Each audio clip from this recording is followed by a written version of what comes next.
attacked by some assassins, and you guys defeated them, of course, because Sniffle took care of all of them.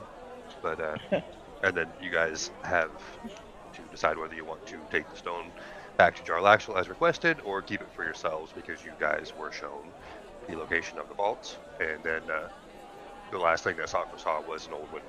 So it's up to you guys what you want to do to proceed. I think we were planning on taking it back to him, or at least, taking it back to him, I guess, and seeing what he says. Because I still feel like it doesn't make sense that those Dro were not working for him.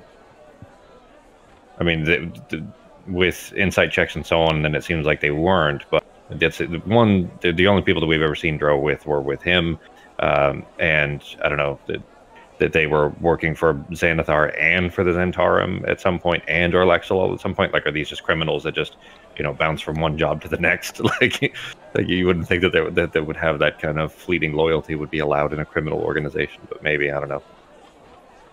Well, didn't Jarlaxle say one of his guys betrayed him or something like that? Yeah, he had somebody who had went over and started working with Xanathar and being a double agent kind of thing, and then Jarlaxle found out. So yeah, he did have one of his main guys join, leave him and then join up with Xanathar. So. Yeah. Well, either way, I don't know. What do you guys think? I was planning, I suppose, on going back to him, but I don't know. Up to you guys. Sounds fine to me. That sounds good to me. I was just looking through my inventory. I don't see the Staff of Withering anywhere. Oh, I didn't add it to your inventory. Ben did all of this. I just walked him through how to do it. But if you want to change the staff, the refined quarterstaff, if you want to change just the name, is fine. All the stuff that's on the actions tab will work like it is. Okay, perfect. Oh, and don't let me forget, I need to get those guns for you too, Sako. Oh, right. I knew I had something that I forgot, and that's what it was. Was to get the guns added, on his sheet for him. I'll put it in the notes to go afterwards. Okay.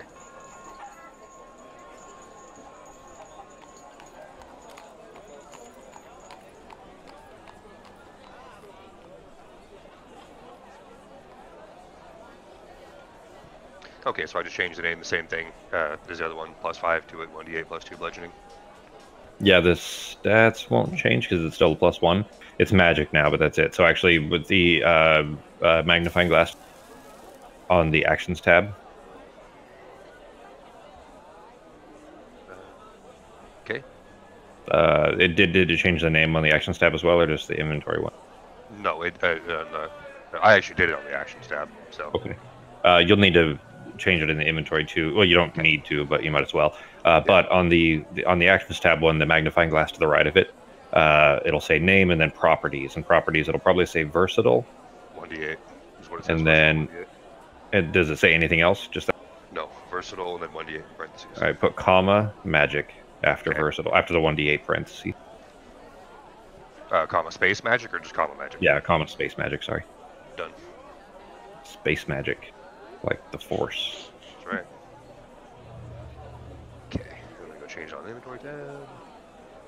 Yeah, I just renamed my staff in the inventory tab. Cool, perfect.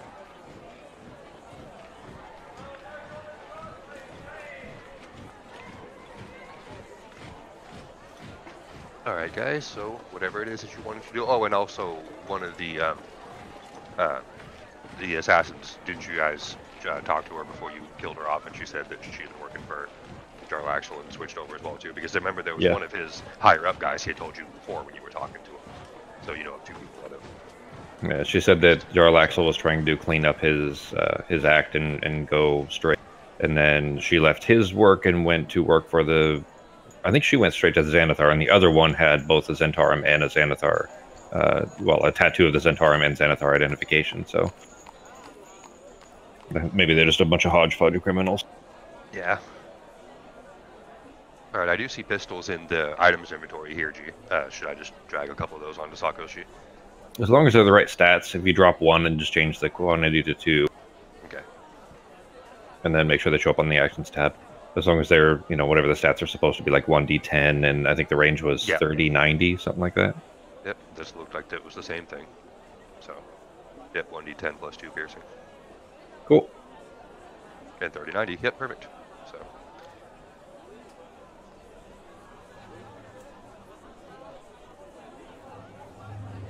Alright, and how do I change the quantity? Under the magnifying glass? Nope. In the inventory, you would change it to 2. And then on his actions tab, you don't need to change it. Okay. Unless you're allowing him to fire with his offhand. Probably as a bonus. Don't worry about that for now. I'll help you with that after the fact. The only difference is that it wouldn't apply his proficiency modifier on his offhand, because he's not proficient with using it. Well, he wouldn't be proficient with either, actually, so I'll have to change that. And you guys picked up 3 regular bullets, and there was still one of the... Was it one of the poison bullets still? And 3 regular? 3 ammo with green veins. Okay, okay. Yeah, 3 of the poison, and then the others were easily enough replicatable. I could just make more of regular ones. So right now I just put 3 as the ammo there on the pistol, so we'll just say that those are the special ones, the poison ones. So. Okay. So you got 3 shots for right now, Sako. Alright, thank you. Alright, guys.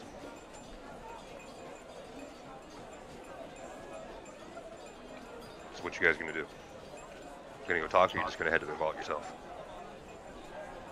I think we're going to Jarlaxle, right? Yeah, we might as well go at least tell him. I mean, based on his process so far, he'll probably ask us to go to the vault anyway. Alright, guys. So, you guys head over to the theater. Pretty uneventful, as usual. It's early, so they're just getting ready and stuff. There's not any actual plays going on or anything right now, but a few of the actors are there, but it's mostly just the staff. People cleaning up, getting ready for the day, getting all the vendors and everything set up. So, you guys head in, and the usher sees you and asks if you're looking for the boss. Yeah, we've got a report we got to make. Alright, he says right this way, and takes you back, and he's in the same room that he was last time. And he sees you guys again in his disguise, not looking like Jarlaxle, looking like that human, like Rengalt, or whatever the hell his name was. I can't remember, but the theater manager is what he looks like. So. Ron Quinn. Yeah, thank you. Can't even remember my own shit. And he says, "Hey guys, any luck?" And he ushered you guys over, kind of waving you over to where he's sitting. Yeah, we managed to get the stone, and we brought it with us, but I've got a couple of questions still. Middle of the night, so a pair of, let's say, darker skin folk just happened to break into our bar in the middle of the night and try to attack us and steal it. Do you know anything about that? He says, I'm guessing they must have been wearing purple or had Xanathar's markings on them somewhere. Yeah, it doesn't sit right with me. He says, I know how it looks. Most of the drow in town will still do, but work for me. But some of them decided to go rogue, stay with Xanathar for other reasons. Like some of them don't really like the fact that I'm trying to go straight here. They don't want to. But I've had a few people leave, and a few others that haven't reported, or haven't seen around or reported for duty, I guess you can say, recently. So I have no idea where the hell they're at, if they got killed or what. But no, that wasn't me trying to kill you. Because I figured it'd be nicer to actually, see if you guys would actually want to get the stone for me in a civil way instead of trying to steal it from me. So. I want to make an insight check, see if he's lying. Okay. Yeah, during this whole conversation, I'm watching his reactions. Okay. Give me a perception then, please, babe. Oh. But I'm not bad at this one. When you... okay, good. You notice that he does seem like he's telling the truth, but why some of the people might have left, you think that he's not exactly saying the truth there, but you do feel like it is honest that he did not send those assassins last night. So, mostly truth, a little bit of not revealing it, I guess you can say. So, and Alright. Babe, you see that he seems, I guess, a little nervous, but again, not like thinking, "Oh shit, I'm totally busted," but just a little more nervous than usual because you've never actually really seen him nervous at all, because he's always, super laid back and suave and that kind of thing. So, but nothing too crazy, and he doesn't seem like hostile or anything like that. So,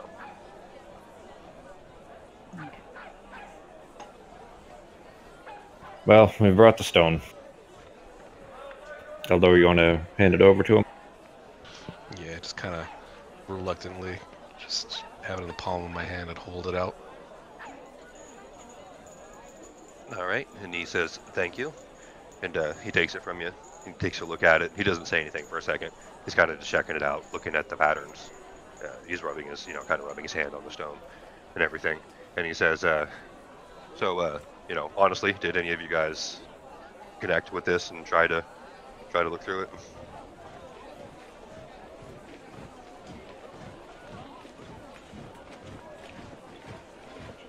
Would it matter if we did? He says, well, no, not exactly, because, I guess I kind of figured you guys would. Obviously I wanted to try to be the only one that knew, but I figured somebody might have. So if you did, though, what'd you see, if you don't mind telling me? Because I have no idea what's even in there. I just know it's, I know it's a good amount of money, but I don't know what else, where it is, anything like that. So.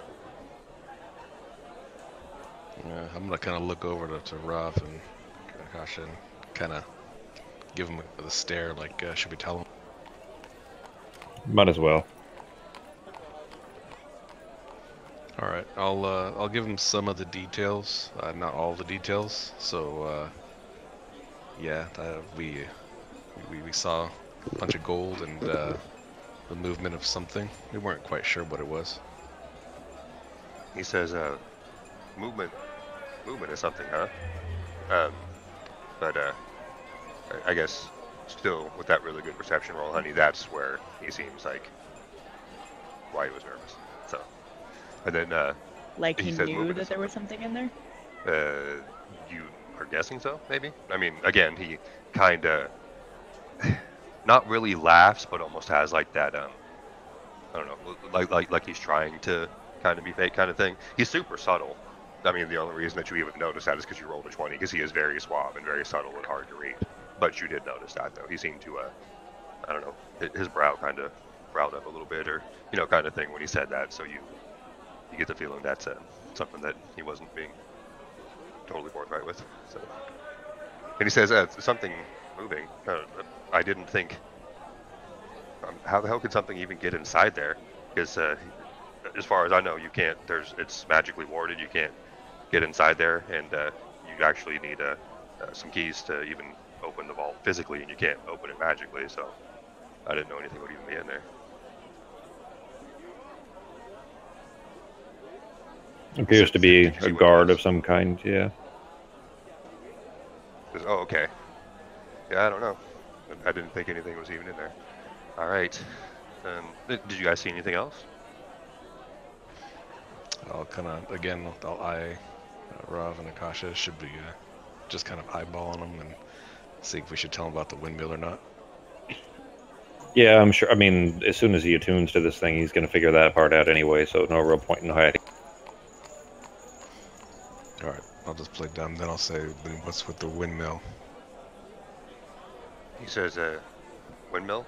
I'm not really sure. I know there's an old stone windmill here that's pretty much, falling apart, but I think some people, some crazy bums or something might have moved in there, but that's all I really know about a windmill, though.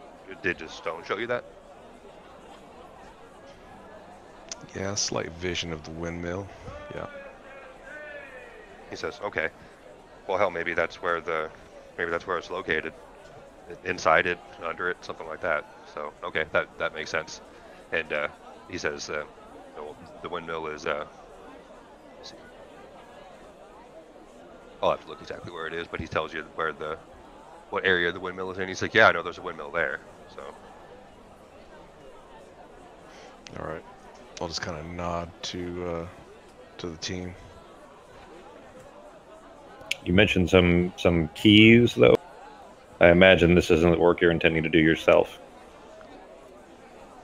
He says, no, I guess I'm pretty transparent by now, aren't I? Not as sly as I thought. You're Yeah, not a very I hands-on don't. kind of a guy. He laughs and says, you know, I don't even know what the keys are, if they're even actually keys or not. I've written on the door is something about 3 keys are needed to pass or something like that. So I was hoping you guys could help me to find out what those are. I've been looking around, but I haven't had much luck.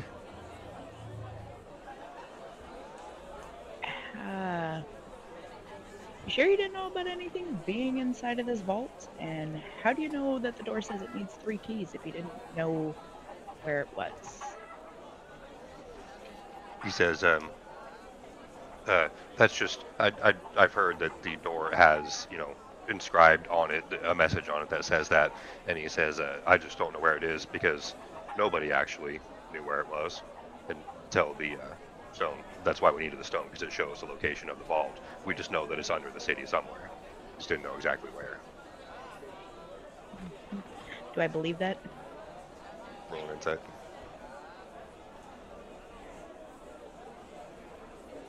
Yeah, it's another decent roll. He honestly does not. You can, from what you can perceive, you get the feeling that he honestly did not know where the vault was, but that he actually had heard that. He doesn't know if it's actually true or not. You can tell that too, but that's what he heard, is that there's inscribed in the door something about you need 3 keys to pass, or something like that, written in Dwarvish. So, Okay. so yeah, that part is true. He honestly does not know where it is. He just knows, you know, a couple of things about it. But yeah, that's why you guys needed the stone, because the location had been lost for a long time. Where are we supposed to find out about keys then? If you don't, if you know the keys apparently exist, but nothing else. I mean, are we supposed to just go to the door and try to figure out what the keys are? He says, like, do we need, you know, like 3 keys, one from different people in the city or something? Like, how are we supposed to figure out what these keys are supposed to be? He says, looking at the, you know, maybe there'd be more information if you actually went and looked at the door, because again, this is just, I've heard that it's written on the door. Obviously, none of us have even seen it, because this place there hasn't been people in the vault, or no, they haven't even known where the vault is for years now. But there is an old woman who actually lived not too far away from that windmill, and she might know something about the keys, because she's lived in Wddh for a very long time, so she might be old enough to actually possibly remember somebody talking about them years and years ago. He says she might actually even be in the windmill, because her house was old and dilapidated anyway, so maybe she's one of the squatters that moved into the windmill. I don't know. Do you know her name? He says, I actually do. Let me look it up here, guys. Give me just 1 second.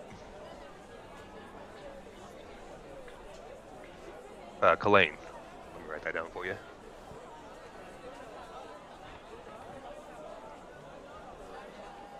She always used to love to paint pictures. She used to be a pretty good artist. I'm not sure if she is anymore, but she used to make a lot of paintings. You've probably seen a few of them in shops around town and stuff like that.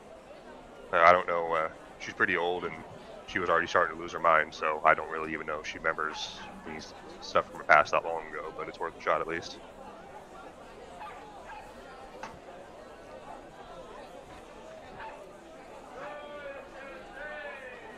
All right. Anything else we may need to know? I mean, obviously you knew more about this than you let on. So is there something we should be concerned about as far as, you know, defenses or dangerous things we should be walking into? He says, just keep an eye out for more people that might be trying to take the stone from you again, because they are still going to think that you have it, because that's, you know, the last that they had heard. I'm assuming that's why they sent those assassins after you to try to take the stone. So again, just watch your back. All right. Well, I guess we can head off to do that. Obviously, there is the concern of payment. You know, we did fulfill the mission as This is the next thing you're requesting of us, and obviously will come with another suitable price tag. He says, I know, I knew that was coming for sure. He says, I do definitely have some money for you guys for getting the stone, as promised. I thank you very much for that. And he says, for this last job, then if we get the vault open, then I'll definitely give you quite a bit more. So on this one, I guess you'll just have to work on the premise that if we get it open, you get paid, and then if not, then you don't. So it's up to you. Sure, Of course, we'll pay you for but I the mean, you stone still with got the to. extra Yeah, money. exactly. Yeah. And that was He's already paid 10,000. for the stone, so. It was 10,000 gold, according to when he came as Laurel to the.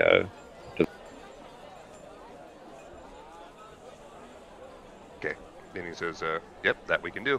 And he says, "Is there a bank or something I should deposit it into? I don't think it's going to be very quiet for my people to carry large sacks of gold jingling around in the front of your bar."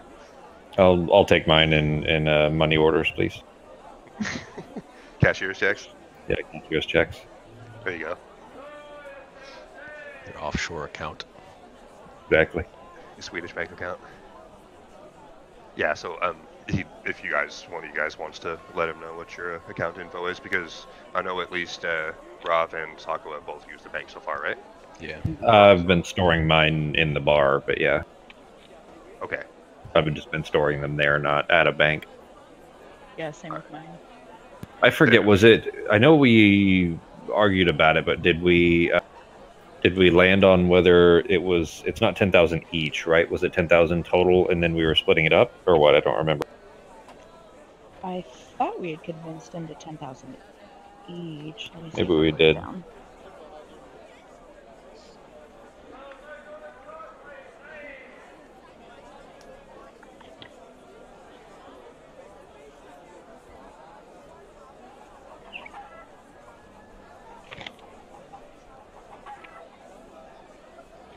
Seriously? I did not write it down. Yeah, I just have a note of it being 10,000. Okay. He will pay us 10,000 total. If the story is true about stone, then we'll pay each. All right. So that was 10 total or 10 each, babe? 10 each is what we convinced him. It was going to be 10 total, but we convinced him to do 10 each. Okay. That's out of a bank of 500,000 or whatever. Wasn't it 500,000 that it was stolen? Yeah, half a That's million. what the estimate is for the vault, is 500,000 gold pieces. So when you bring that up, he says, he laughs a bit and says, I do have 10,000, which I will put in your account if you want me to. But when it came to 10 each, that was me, hoping that I wouldn't have to pay until the vault was open. So help me get it open, and I'll give you each another 10 on top of the 10 I'm giving you to split right now. And he kind of just has this guilty look on his face. So basically, we earned 30k total amongst us, and you're offering us 40k to do a much more dangerous part of the mission. This isn't worth our effort, considering what we were pricing ourselves out at previously. Our valuation is a bit higher now. All right, you're haggling with him, so roll, would that be, what, a performance or something, G? To see if Probably persuasion. I'm not trying to intimidate. Yeah, probably yeah. I'm not proficient in any of these, so that doesn't matter, but... Give me a persuasion then, please. He says, okay, I guess I can do a little bit better. I don't know, how about, again, that 10 that you'll get for the stone to split, and then how about 12 each after we get this damn vault opened? See, the agreement, though, this is partially for Ben, the agreement already was 10, so 10 each. He doesn't have that right now, that's fine. That's up to him, that's what he owes us, is 10 each. So to offer us 2,000 each more to do the more dangerous part is not really worth it, if that makes sense. Like a far more dangerous part, presumably because we knew what's in there. I don't know that we necessarily have to fight it, because those are usually good, but anyways, it's certainly a more dangerous trip for sure. So to offer us an extra 2,000 after we just earned 10,000 for the safer part of it is, anyway, it really doesn't matter. I really don't care about the gold anyways. But. Oh no. What it is again he's still being cheap. So again, Sako and Babe, if you guys want to try to haggle with him, you can too. We'll give you a better price. But he just for the stone, even if you don't go to the vault, you're getting 10 to split. And then if you do open the vault, you each get now 12,000 after it. Well, that's so the thing. you guys Hang each on, get it's not another 5,000. It's not supposed to be 10 to split. He already agreed to 10,000 each. It's not Yeah. supposed to be 10 to split. Period. Like that's off the table, or was before we started this, according to Becky's notes, anyways. I knew we'd argued about it. I just didn't remember what the price ended up being. All right, then he says, all right, based off your roll, then he says, all right, how about 15 each? So, off your roll, G. That works for me.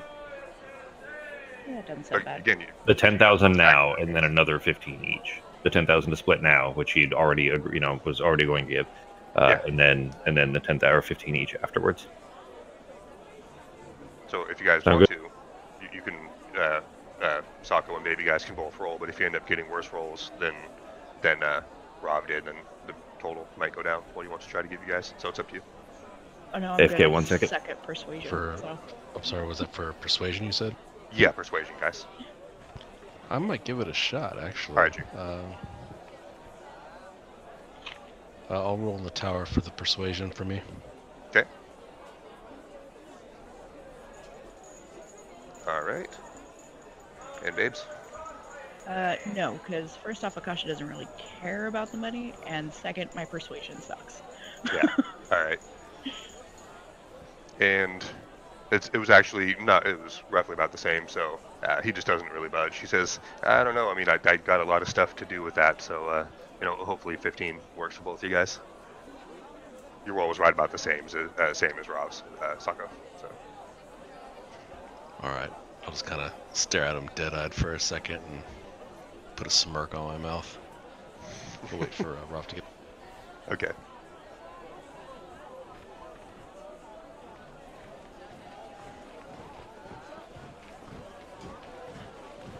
Okay, I'm back.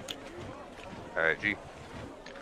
Sako's roll was pretty similar to yours, so the price is he still offered 15 each after the opening of the vault and securing of the money. Yeah, it works for me. Sounds good. He says, "All right, great. I'm gonna make more thorough notes this time, so he can't try to weasel out of it.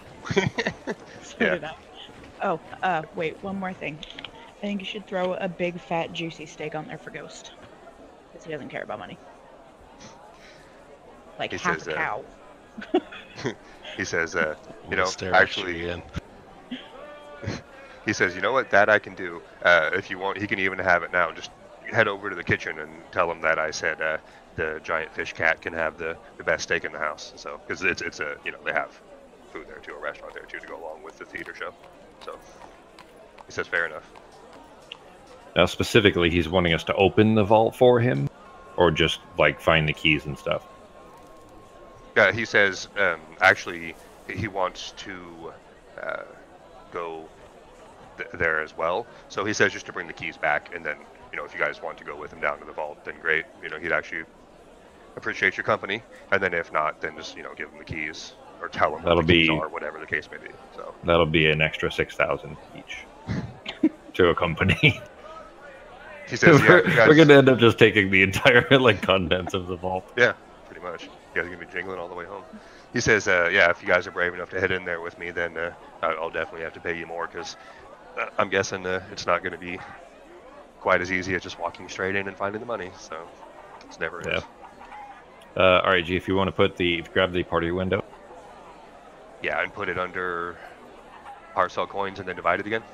Partial coins on the left side. So put 10,000. There's one in there right now, so make it 10,001, and then hit the down arrow. As long as we're the only ones listed in the party. You have Ghost listed in the party as. No, you don't. It's good right now. Okay. So if you just split it like that, then it'll split the 3-3-3-3. I'm just gonna move it to stored, so it won't matter. But just for everybody else.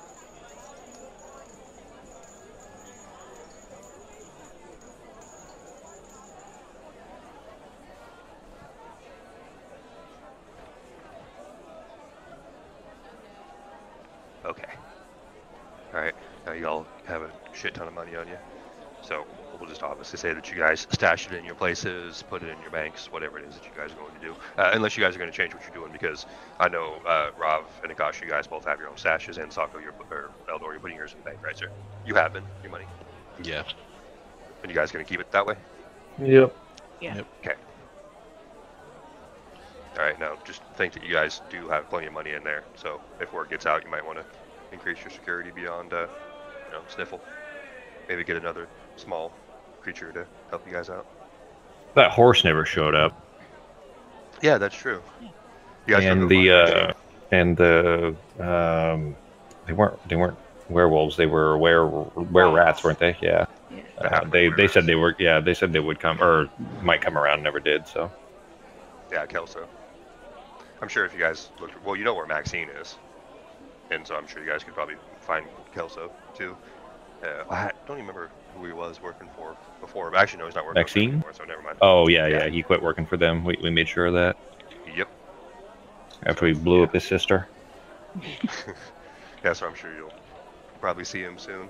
So yeah, I have a little bit extra help there. Okay. Mine's Alright, guys, hidden what do you anyways. find? It wouldn't be easily. It wouldn't be found.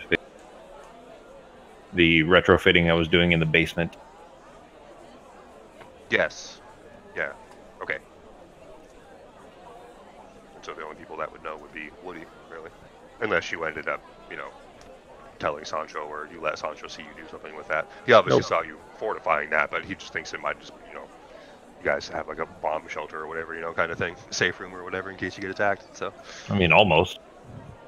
It was kind of reinforced specifically in case something blows up while I'm making. Yeah, that's true. So I'm guessing, well, Woody probably would have saw you guys anyway. So, but I'm guessing you guys showed Woody saw that, so he knows, but he ain't gonna talk. So. People Okay, do guys. throw fireballs at us. So. Yeah. So I'll have to go look at this door to see what it's going to take to get it open. Yeah, we still got to figure out the key situation. Yeah. Yeah. Yeah, I'm good. Stop at the bank, put the cash in there, and roll out. Okay, guys. Any other stops or anything else that you guys are gonna do before you head to the windmill?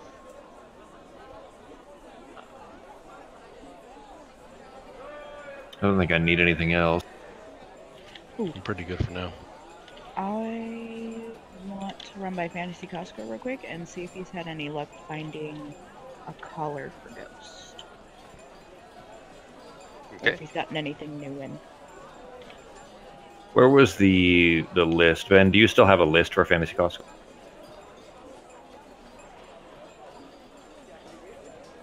I know we put it in Discord somewhere. I'll have to I'm find scrolling it. up looking for it. I can probably search. Let me find it. I know we posted in there the last couple times. It's gonna be like way up 'cause it's been a while.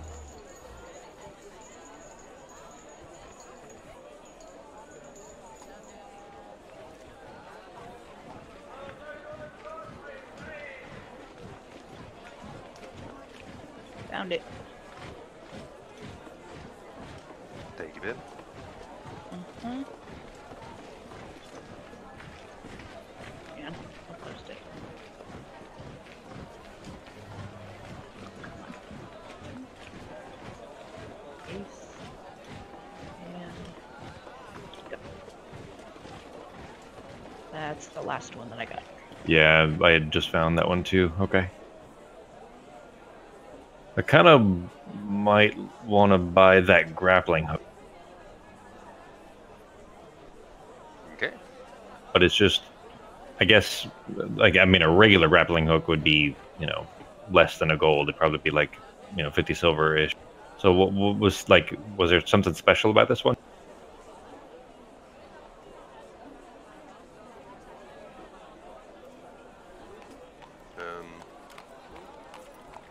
No, actually. All right. So yeah, that one will definitely be cheaper then. I just wasn't really sure how much that would cost. I didn't even think that was an actual thing on there. So. Well, a regular grappling hook is just a rope and a chunk of iron. Like, there's really nothing to it. So, that would cost next Actually, to nothing. So, if yeah. this one is made differently or has some other, effect to it, then maybe. But That's actually what it was. I'll have to figure it out or look up what it is, but it's like a spring-loaded kind of thing, so it shoots a lot farther, so you can get a further distance. So, I mean, I probably still won't cost that much. I'll have to retcon that price there. But yeah, it's like a shoots out instead of you just like lassoing it and throwing it. Well, with some meta knowledge that might be useful, maybe. I don't know what the Undermountain stuff looks like, so we may end up needing that later on. For now, though, I don't think I need. Okay. Let's see. With that collar, babe, he actually does. It was a collar of ferocity, right? Is what you were looking for? Yeah, or something like it. Preferably, yeah. All right, let me look up the item thing here, and we'll say that yeah, he did find it. Oh, and so when you guys head over there, when you guys walk in, he says, "Hey guys," and he actually seems like a little nervous at first, and he has his hand below the counter, like you're not really sure, but one of his hands is below the counter when you guys walk in, and then he lifts his hands up and puts the other one back up on the counter and says, "Oh hey guys," when he sees that it's you, or "Hey guys," sorry, didn't mean to stutter there. So he's like, "What can I do for you?" Just wondering if you had any luck finding that collar. Are you okay? He says, a little jumpy. He says, I am a little jumpy. Apologize, guys. A few days ago, I had a couple people come in and try to rob me, so I'm a little on edge.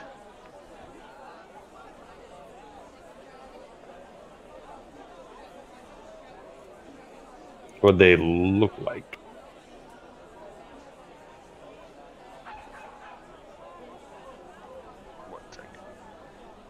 Okay, I'll have to keep looking, babe. Just remind me, and Jeremy and I will look it up after we're done. But we'll say that he does have a collar, because I'm typing in collar on the items list here, and I don't see it, and I don't want to take forever to figure out the actual name. But we will figure something out for you. But he does have something for you. We'll just, get exactly what it is later. And he says, and to your question, G, he's like, it was the damnedest thing. He's like, I've seen, thugs all over. You see thugs all over the place out in, causing trouble out in town and everything. And he says, usually I see these two fighting, but I swear one guy came in wearing purple with that stupid eye fucking spoke thing on his clothes. And then there was another guy that came in with a black leather armor, and he had a tattoo of a snake on his shoulder. And usually when I see those two, they're trying to kill each other and steal from each other or whatever. But there's one of each coming in, trying to fucking steal my shit, so.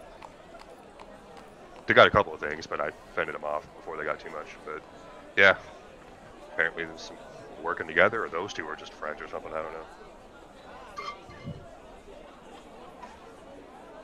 Odd. You said they did manage to steal some things? He says, yeah, they got a couple of things. Nothing too overly valuable, luckily, but did a little damage too. I think there was more just trying to be like a shakedown. I think they were kind of just more trying to scare me, but they did get off with a couple of things, yeah. What were those things? He says, hang on, the list again.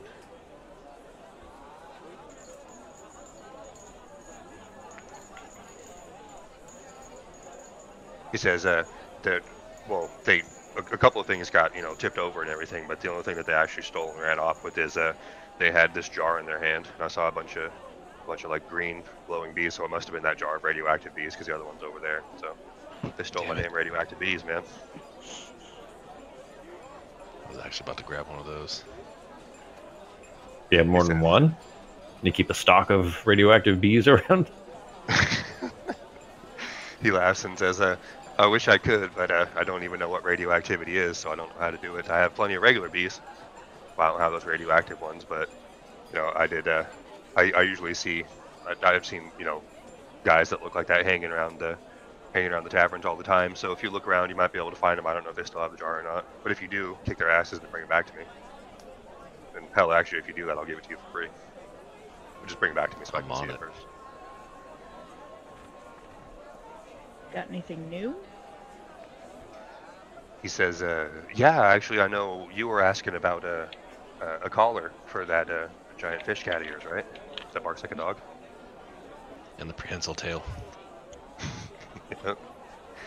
He says, I actually did find something. If it fits, he's like, hang on. And he walks over one of the cases and a little glass case and slides out the little drawer, pulls this leather collar out and brings it over. And he says, you can see if it fits if you want, but you can't. I'm not going to try to put it around his neck. Sure. See if it fits. He hands it over to you.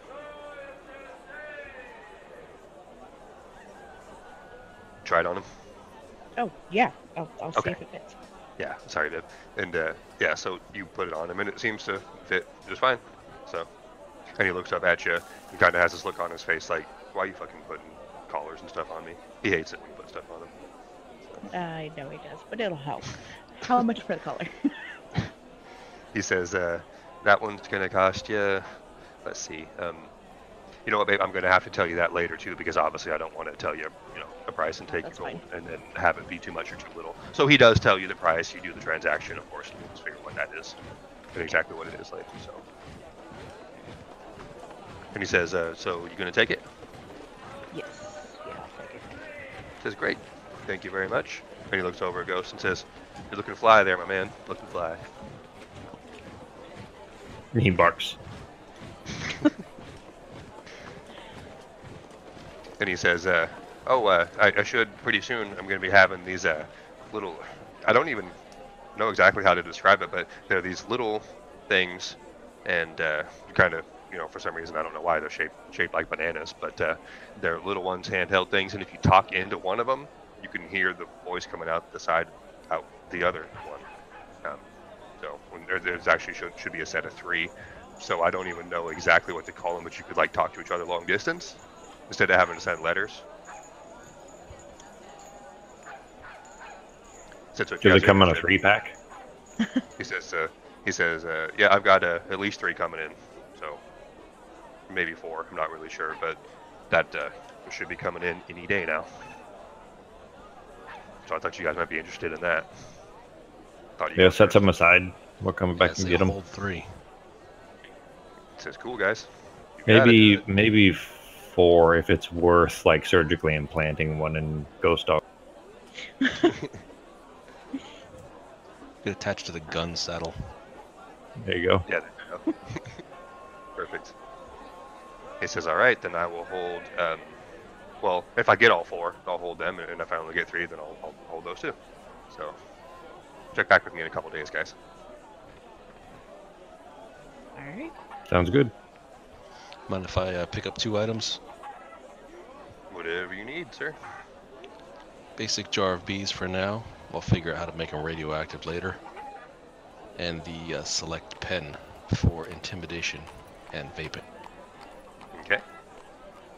So you grabbed the that pipe, that smokeless pipe already, Sako, which has the exact same effect. Actually, it's less effect. But if you're buying that also, I was actually gonna look at either trading or like making you some bullets or something like that.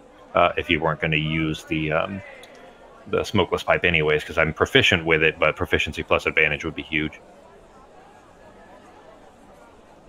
The proficient with the gun or proficient with the pipe?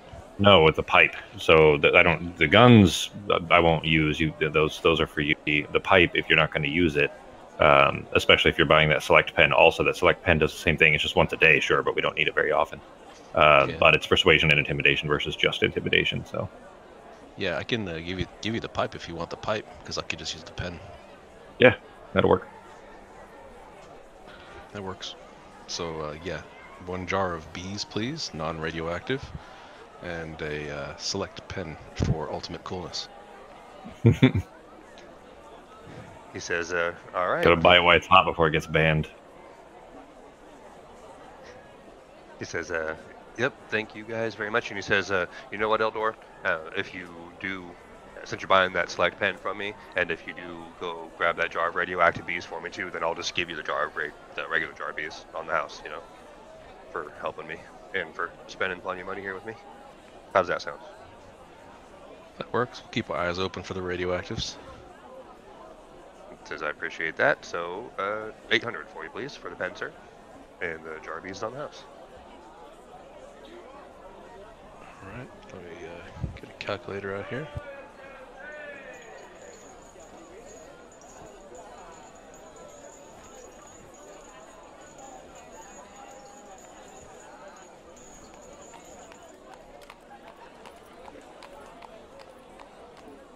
Sorry, it takes me a bit here. I'm on this laptop setup.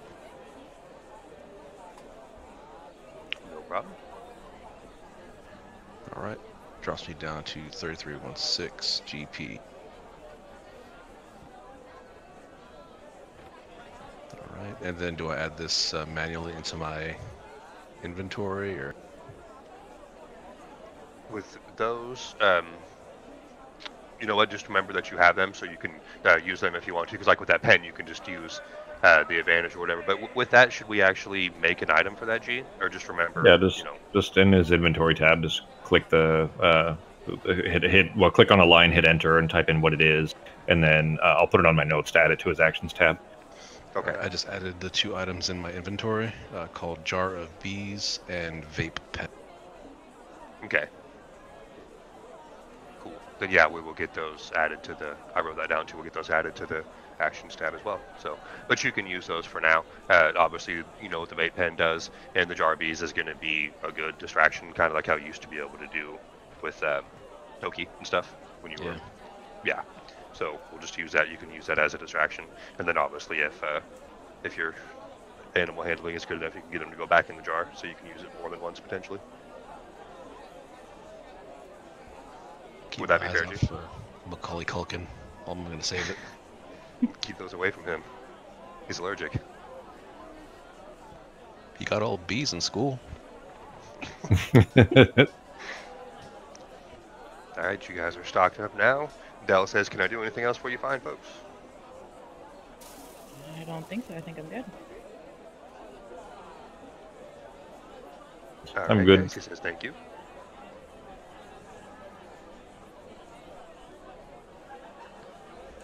All right, guys, Off to where that. Well, yeah. Anything else we need to do before we head to the mill, old windmill or whatever it is? I'm good. Yeah, I think I'm good. It's a windmill, right? Not like a wood mill, like a lumber mill. It's a windmill. An old one. Do we need any type of aluminum foil or something to block the cancer rays? My help.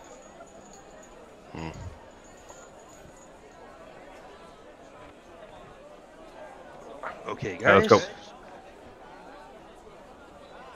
All right, and when you guys head over there, you see this really old windmill falling apart.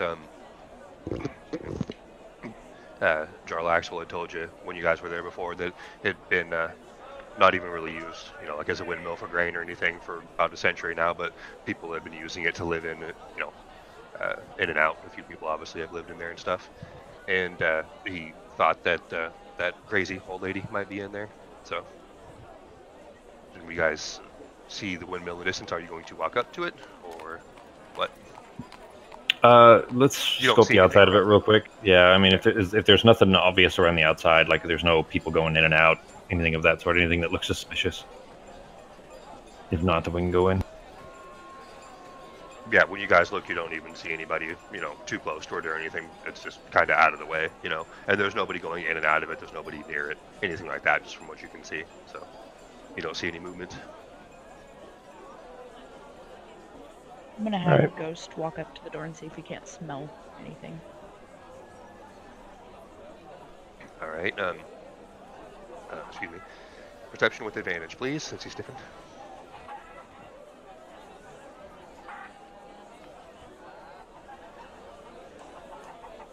Good roll. He sniffs around, kind of gives you a sniff, and then he comes back over to you and looks at you like he smelled what you know, like a humanoid person in there, and that's pretty much it. So he tells you that he does smell somebody in there. Alright. Faintly though, like it's hard to pick it up, but he does smell somebody in there. Oh, somebody's inside at least. No distinct old lady smell. Apparently not. Yeah, because it was still faint, even with that really good roll. It was still faint, so he can't really get much information. But it smelled humanoid. To him, it didn't smell like any kind of weird, you know, like it didn't. Well, it smelled of humanoid, basically. So he doesn't know exactly what kind, but he couldn't tell age or anything. Couldn't smell any Bengay or anything like that. So. guess head inside. No, we can, knock if somebody lives here. He said they were squatters, so they probably don't belong here, whether they actually live or not. Okay, you guys gonna knock? Yeah, I'll knock. Okay. Roll a d20 for me, please, G. I'm gonna stand next to where the door would open, but like up against the side of the wall, Okay. just in case. All right, so you are up against the side of the wall to where the door would be. If it opened out, you'd be behind the door, or you'd be on the other side. If it opened out, you know what I mean? I can shoot an arrow through like a slit in the door if I need to. So I guess Okay. where it opens. All right.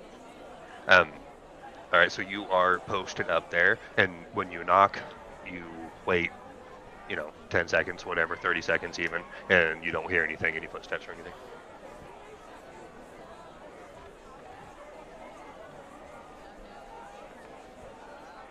Nobody's answering the door, though. Yeah, so you don't hear anybody coming to answer the door, and nobody answers it. All I right. just tried to turn the handle to see if we can just get into the house if it's locked. Yeah, I think let's turn the handle, and I'm just gonna throw a bomb inside to blow the whole place. All right, See that's if a I good can bring idea. the tower down on the old lady. So Sako goes to try to open the door, and it's locked. So that you're not going to be able to, unless you just want to set it on the outside and try to blow it up like that, then you're not going to be able to. You have to pick the lock first or kick it over. I'll pick it. Okay. So dex check, and you got to beat a. Okay, and all right. You stick your picks in there and everything, and start turning it around. And it takes you a second, but not overly hard though.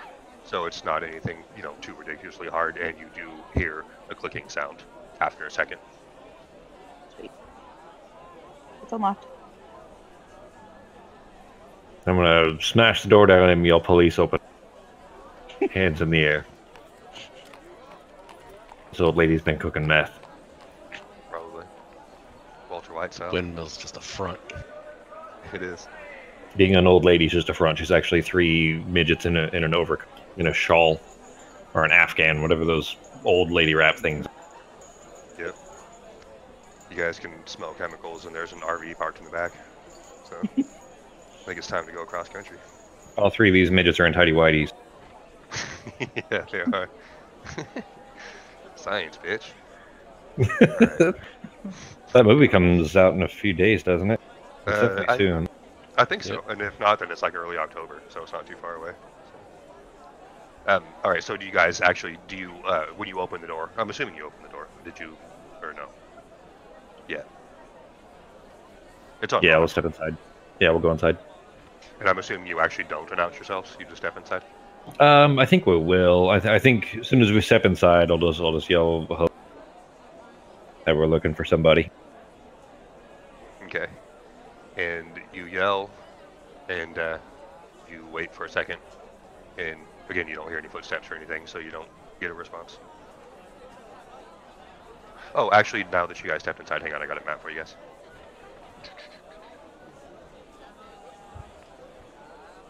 These old meth-headed midgets want to do it the hard way.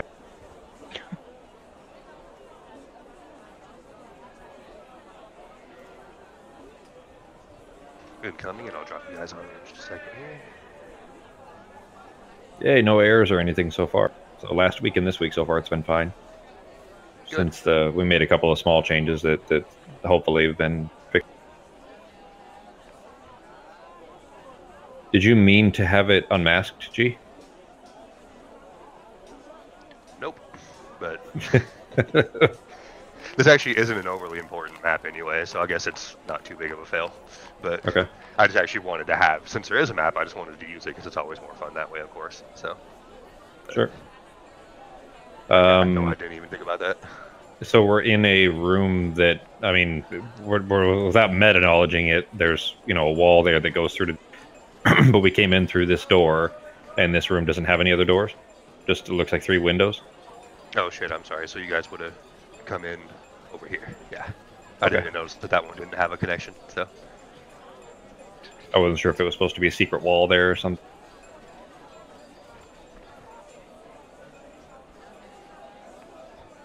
But nobody's in this room. There's just a window. That's it, and another. Yeah, when you come in this room, you don't see anything or hear anything. When you step in here, let's double check and see if there's anything special.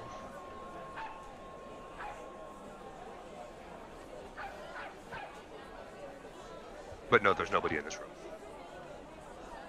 And there is that door over there. Any like barrels, crates, things like that? What is in the? All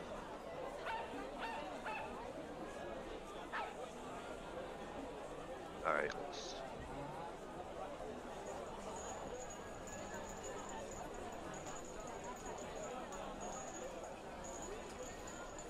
Okay, when you come in here, you see that there's it looks like some old cots and stuff like that, and people had like tried to make beds. There's like some hay piles and stuff like that.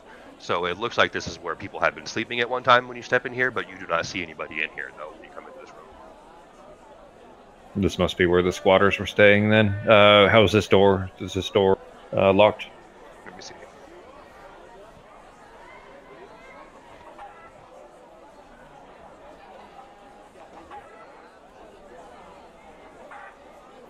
Nope. Actually, that door is open. When you try Okay. to move the handle, it is open. So. All right, then I'm gonna move up the hallway here. Still not hearing anything, right? Like nobody's moving or anything. No, you actually don't hear anything as you're going in that room. You still don't hear anything, and you still don't see anything either. Just old and dusty. You see like some old boxes and stuff up against the wall, but nothing out of the ordinary really. Spider webs, all that kind of good stuff. And you do, if you look to your north, you do see some a stone staircase that looks to spiral to the north of you, at the north end of the room. Is this door here? Obviously, just goes outside, but is it like? Was this one secured, or is there not actually a door there or anything? There is a door there, but it's kind of old and the handle's broken off and everything. So you could probably bash it open if you wanted to, but you just assume that it goes outside. So it's not movable the way that it is, just because of the way that it's broken. But you could, it's not a heavy door, so you could bash it open and move it if you wanted to. But using the handle isn't going to work. So. Okay. Do I hear anything? If we need a quick way out, we can break it. Okay. You listening at that door, honey? Yes. Is that what that was? So, All right. perception? Please, yeah. And that is... Okay.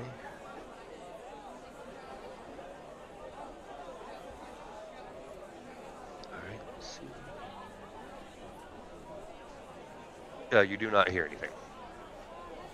Alright, I'm gonna try the door. Is it locked? No, that one is open.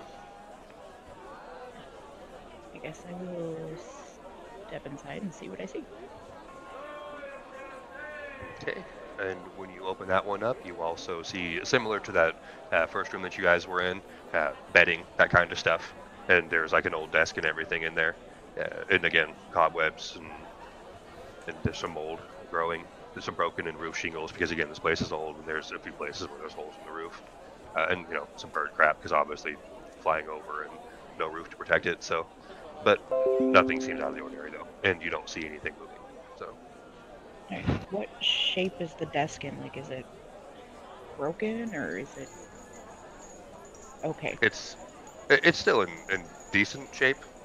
It's not perfect. There's holes and there's a couple holes and stuff in it, and the wood is definitely old and tarnished and everything, but it's still mostly whole.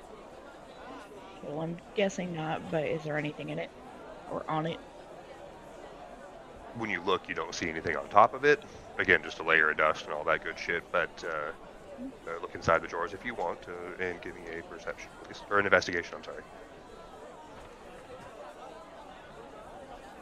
Okay. When you go through there, you see some old paper that's or parchment or whatever it would be that's mostly rotted, and it looks like it's gotten wet before too, when it's rained and soaked to the desk and everything. So you can't really read much of what's on it, and nothing else. There's a pen in there. And there was a jar of what was ink, but long dried. So nothing really too interesting. Okay.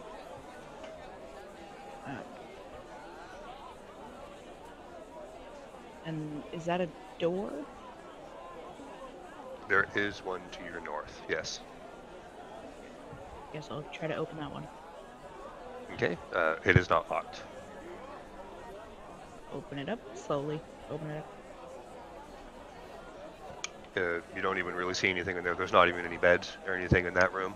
It just looked like an old storage room. Like there's some old barrels and stuff that have already been, rotted out and broken and everything. The metal rings around them are still, excuse me, mostly intact, just rusted and everything. But a lot of the wood's been broken out. So, and it just looks like there was probably some old grain or something in there, but just like a pile of basically kind of dirt and looking stuff in it. So. Alright, so nothing in there.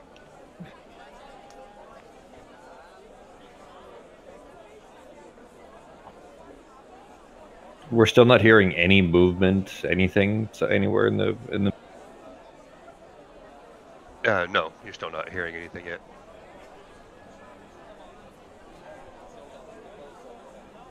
Can Ghost tell where that smell was coming from? The person he smelled? You want to have him sniff again? Yeah. Okay. Because he wouldn't be able to tell you. From that first roll, he had no idea where it was coming from, but it smelled faint, so it must have been far away. And then he does another sniffy, and this one isn't too really hard to tell, not the best of rolls, but he motions his nose towards the staircase. Okay. So whoever's here is probably upstairs. I'm assuming they go up, right? Yes, spiral staircase going up. Stairs are old, made out of stone. Again, a bunch of moss and shit on them. But nothing really blocking your way. Roof tiles and stuff that fell in, but not anything you can't traverse. So I'm gonna check this last little area here to make sure we don't get somebody running up the stairs after us. okay. Are I'll you follow opening and behind. listening or what? Okay, Sako going with Roth. Yeah. Okay.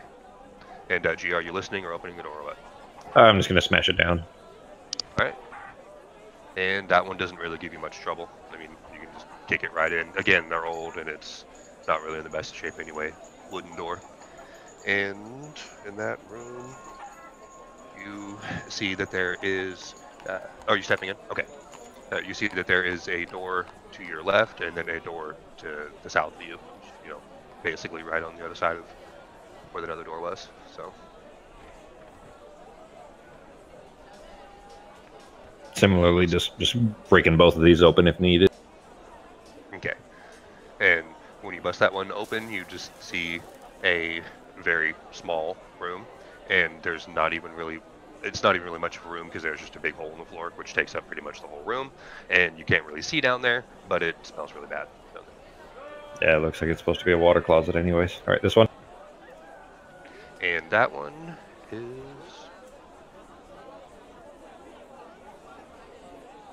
All right. That one, did you open or listen or what?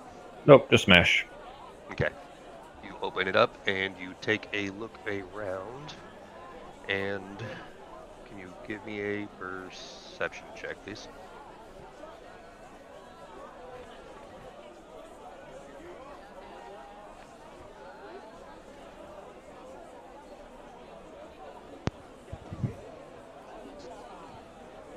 Okay, that's a okay. You got a perfect. So you look around, and it seems like a pretty normal room. Again, it's just dirty and cobwebs and stuff like that. But you look on the floor and are able to see what looks like a grooved in part of the floor, like possibly it could be a handle in the stone of the floor. It looks like it lifts up, like it's a hatch, like a trapdoor that goes downstairs. Yeah, there's like a groove, like a little hole kind of groove kind of thing. Deliberately, you can tell by the shape and everything, cut into the floor. And then when you look a little bit closer, you see a very hard to notice, but a line like in a square shape. So it looks like that is openable. It's made out of the same exact material as the floor, the stone, like the floor is. But yes, it looks like a trapdoor. Is there? So there's no ring or anything to pull it up. Then it's just like a notch in the floor. Yeah, there's just a little notch in the floor there. Oh, call out, guys! I found something over here. Is there like an iron bar or anything like leaning against the wall, something that would have been used to pry this little, to fit into the notch to pry it up?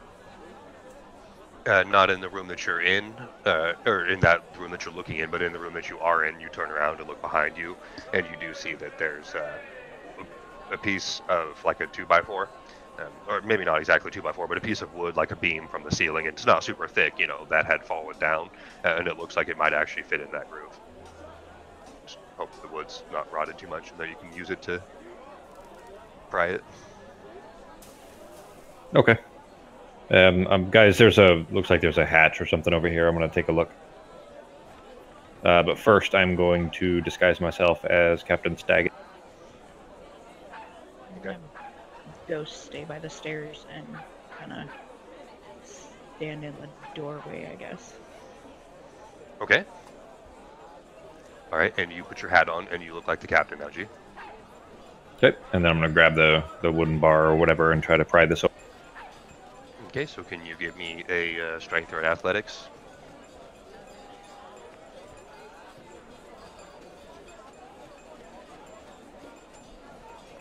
All right, you go to pry it up, and you actually do. It takes a second, because like you can tell it's not locked, but it's just hard to move. It fits very well, into the floor, made very well. And you go to lift it up, and you don't actually get it all the way open, but you do, after a second, pry it up, and the floor starts to come up a little bit, so it's not level anymore. Excuse me. And when you do, you hear like a sucking kind of vacuum kind of sound, air going through, so you get the feeling that this hasn't been opened in a long time. But you did start to get it propped open there. So, although you might need a hand to get it open the rest of the way, because it's a nice heavy stone slab, but yes, you did break the seal, I guess you can say. You start to get it lifted, so maybe if like Sako or somebody helps you might be able to, both of you guys can get the door open. Hey, Eldor, you might give me a hand getting this lid open? Use those cowman muscles. Alright, so Sako, Eldor, are you going to assist Rav? Yes. Okay, so athletics with advantage, please, G. And they get to be 2 hard since you guys already broke the seal. Shoot, 19, perfect. Yeah, you guys together, you guys start lifting on that wood and lifting it up, and then once you start to get it up a bit, one of you guys kind of grabs onto the side and starts, pulling up on the door itself, and you guys do get it open and lift it up, and you guys can look down and see.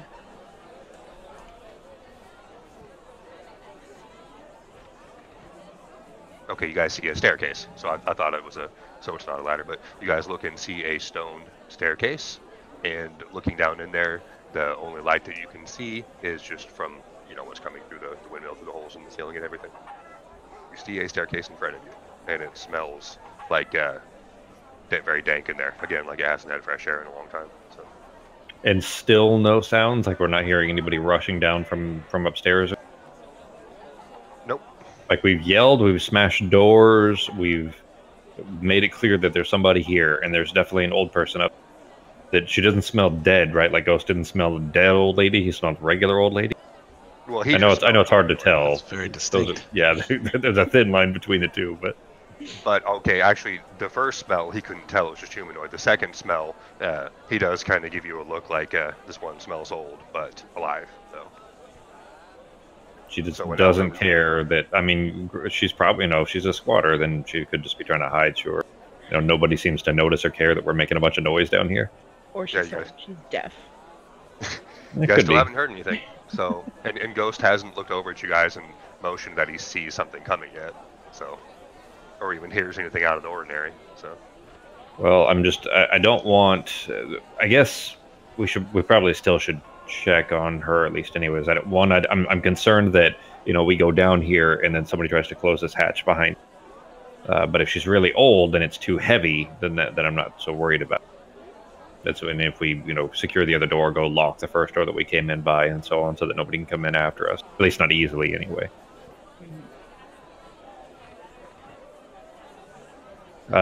Staircase going. Is there any light or anything down below, or are we just seeing it from the ambient light from the windows? Yep, just the light coming from where you guys are at. You don't see anything lit below in the stairs. So from what you can see, as far as your eyes can see, it's dark down there.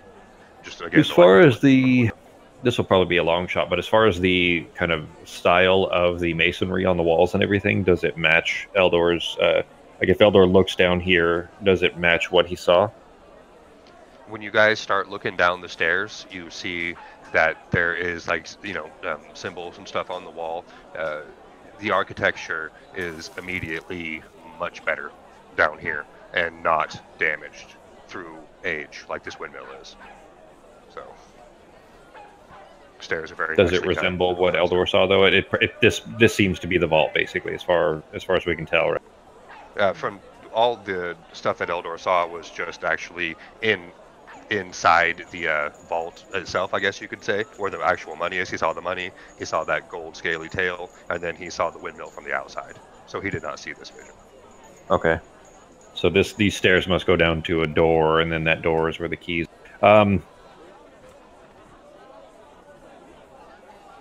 Maybe we just go upstairs, kill the old lady, come back down. We guess throw her out a window or something. Air the place out a little bit. Yeah, no witnesses. She's just 3 midgets in a coat anyways. Why would anybody feel bad? We should probably ask her first if she knows where the keys are, though. That's probably a good idea. Killing her. Yeah. And then throw all those midgets out the window. Yes. All right, then if that's... Then I don't want to reclose this, I guess, especially because it was difficult. So it's heavy enough that if the lid, the hatch is just like leaned over, right, G, that it won't tip over on its own, and it wouldn't be easy for somebody to tip it over and close it, right? No, it's over enough to where it's not gonna on its own, like unless like a massive earthquake happens or somebody strong enough comes over and closes it. It'll be secure on its own as long as it's not fucked with. In other words. Okay. All right, then is this door closable? The one that I'm standing in front of? Yeah, did you? Because you just opened that door. You didn't bust that one open. Oh, right? I was smashing them all. I was just making a bunch of noise. I was trying to get reactions from upstairs, and so I probably did break it. I just don't know how. I mean, you can.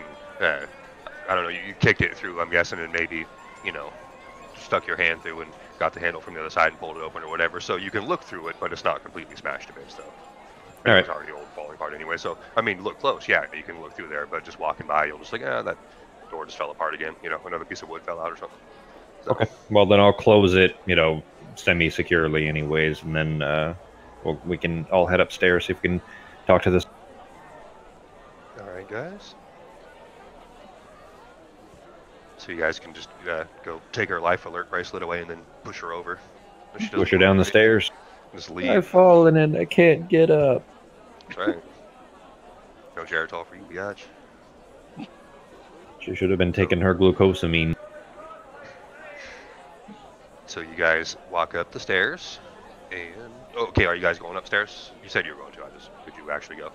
Yeah, I am. Yeah. Okay. So you guys walk up the stairs and come into this room. Dun, dun, dun. And you actually do see an old lady standing there. Let me reveal her. Does she look lumpy? Does she have breads to give us? like Mammy? Yeah, exactly. Although, you guys, you walk up there and she turns around. And once you guys walk up the stairs, she like slowly kind of turns around. She's been painting something. She got like an easel in front of her and she was painting something. And she slowly turns around and looks at you guys and says, "Oh my, hello there, dearies. I didn't hear you come in." Bullshit. She says, language, son. She heard that. What do you know about meth? She says, Methin? Oh, that's my grandson.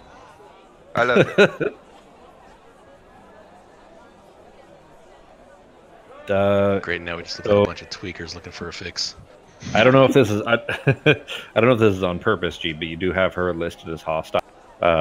Which it's like that's I just don't want to like if you're I don't know if that's meta or you either go faction or neutral, but It doesn't matter. I'm not acting on the meta of that. I just wanted to point that out. Yeah, I just should have changed that. But yeah, as of right now, she's acting totally friendly towards you guys. Just surprised to see you. So there's kind of an important thing in the basement here that we're going to be making some noise. We're just doing some construction work. I'm still disguised as Staggett. So I'm just here to make sure that me and my friends here are just here to make sure that everything is safe. Since it will be noisy and the walls will be shaking a bit and that kind of thing. I mean, it might get a little bit uncomfortable and dusty up here. I mean, you're welcome to stay. We don't need to kick you out or anything, but we were just curious if you knew about anything that's in the basement there. She says, "Oh, they're finally coming to fix my house. I'm glad. I called way back in '02. I've been waiting. There's the war. Supplies are low. There's the war. In '02? In '02. And she says, well, I know the basement needs repaired. Is that what you guys are here for? Yeah, there's a door down there that we've got to get open, and apparently it's kind of stuck. There's some keys or something that the construction folks are going to need. And we were just hoping, if you knew anything about that we might be able to use to get the door open so we can get that work done. We don't want this whole thing falling down around your ears. All right, she kind of stops for a second and looks like she's really thinking hard for a second. And she's like, "Oh, yes, I remember. I remember my husband used to tell me, if you want to open the door in the basement, then you have to paint a picture of a dwarven miner. Yeah, that's what it was, and use the picture to show the door. And if you get the picture right, then it's can help open the door." She says, and that's what I've been trying to draw here. And she points. So she actually stands out of the way, and you see on the little easel. You guys look and see that it's actually not a picture of a dwarven miner. You actually see a picture of a it's like, I guess you can say, almost looks like a panther or something, but it has multiple tails. Not exactly like a panther, and it has multiple tails though. And then you actually see the picture start to kind of move a little bit. And can you guys roll initiative for me, please? Oh man. That bitch. Dumb old lady. I am so putting a spear through her stupid face. Was it, never mind. Oh, really? There we go. Jeez, with advantage, I got a 9. Ghost rolled a 1. Not so good on the initiative order. So is she acting hostile though, or is it just that she's painting things that are coming to life? See, the painting starts to move, and she goes, "Oh no!" And she steps off, and she slowly starts to move towards you guys, and tries to. She like trying to get behind us. Yeah, she's like kind of, and then as she's walking by you guys, you hear her quietly say, "Oh no, not again!" As she's walking by you guys. So, and put the brush down, Bob Ross. Happy little trees are coming to life, but this is not a happy little tree. It is a very unhappy, again, panther-looking thing with multiple tails, and it actually kind of just comes out of the picture, which is, I guess, hard to imagine. But you see, the picture starts to turn 3D, and then the easel falls over and kind of cracks and everything, and you see this big, giant, mean-looking beast thing standing in front of you guys. And oh, sorry, Now we did we got already? a Vigor cat here. 2 things. One, you need to reset the round counter, and then just drag it up to whoever's first.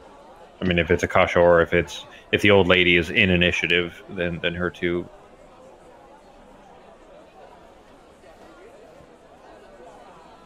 There we go. And apparently that thing rolled really good initiative. Yeah, he did. So it is this thing's turn, and so it hops down, kind of looks around for a second, looks over at you guys, and sees that he doesn't have any other way in or out, and sees you guys standing over there. Kind of gives you this growling sound. Sounds way cooler than Ghost, by the way. He actually sounds like a giant cat instead of a dog. Whatever, my cat's gonna eat yours.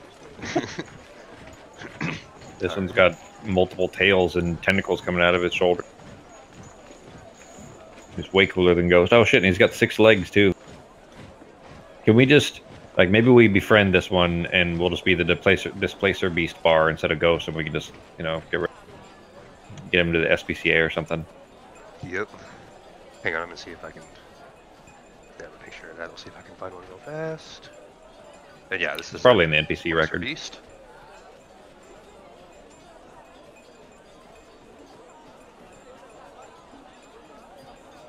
Oh, let me get some combat music.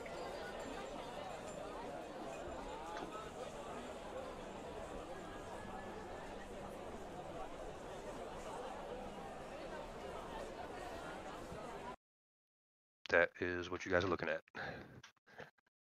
That looks just like the token. Yep. Damn, I kind of want one of those now. I know, huh? This thing is way It's cooler. way than cooler. Ghost. Yep. And he looks over and sees you guys standing there, and he looks at you, babe, and starts swinging one of his little tentacles around and in your direction. Well, not so little, but...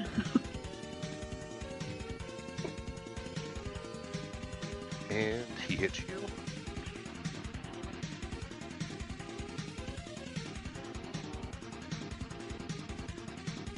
Ow. Shit. This guy's mean. And let's see. Yep, okay. And there we go. So yeah, he gives you a nice, good whack there. And again, looks at you guys and doesn't get any closer because he doesn't want to get too close to you guys, but he sees that he's, you know, pinned in the corner, as he thinks, because he kind of just has no idea why he's alive, kind of thing. He just looks around and sees that he's now trapped in a room. So it's your turn, babe. Right. Dude, he's got a 10-foot fucking reach. Jesus. Alright. I guess we're going to try and hit him. Or Hits, not. babe. Oh, really? Yeah, they're connected, yeah.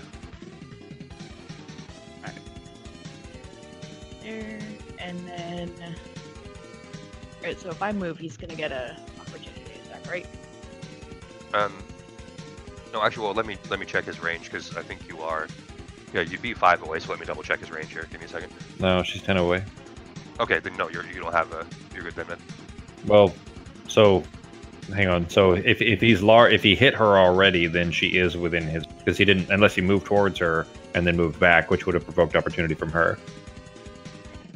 What is his range? It'll tell you specifically. If you hit the little icon that looks like a diamond, it's a square, but like on it'll tell you the size and the range, or it'll say there's 2 numbers in there. I forget what they are. He's large, And then the individual attacks, if you go to his actions tab, so the one with the sword, if you go to that one, you'll see every attack that's in there will show you a range. Yeah, so that's what it was. I actually did look at that first, and then I just forgot, but his reach is 10 feet on his tentacle that he whacked her with. So he was able to whack her from there and stay where he is. Okay, so the tentacles are that range, but not for opportunity attack. Like his opportunity attacks wouldn't be that potentially. It would probably be like a claw or a bite or something. And are those 5 feet or 10 feet? Okay, actually, you know what? The only attack that he has for his actions is his tentacle. He doesn't have a bite or anything, so I guess that is his attack. So his range would be 10 feet, right? Yeah. Well, if he gets, does he get? I mean, he still has a reaction. He hasn't used it yet, so he would still get an opportunity attack. Yeah, so he would be able to hit you from there, babe. He has a 10-foot range, so if you do step out, then he will be able to whack you as a reaction. So. Unless you want to disengage and move over, it's up to you. I can't. I already Again, I know hit him. space is limited, so. But... I already hit him, so I can't do that. Oh, yeah. Yeah. But I can 10, 15, 20, 30. Right, so I'm just gonna go behind him and just stay within his range. And as a bonus action, this. Finish a short or long rest. Wait, I'm gonna use my second wind. Okay, baby. Yes. Not bad. Alright. And that's it. That's my turn. Eldar, it's your turn, sir. Alright, I'm going to be casting Bane, but before I do so, something's kind of changed on my spell thing. I can't tell if it's level 1, level 2, level 3 spells anymore. It's kind of blended together. The mode that I have it on is combat mode and display as group. That's kind of how I always had it. Change the mode to standard. Okay. Yeah, they're all still blended together. It used to say Fireblock Magic, Caltrips, spells, level 1, level 2, level 3, and it kind of separates them. Now they're just all under spells, and there's no level distinction. I want to make sure that I'm ticking off the right spell slot. Ben, do you see what he's talking about? I can't see his sheet to see. Let me see.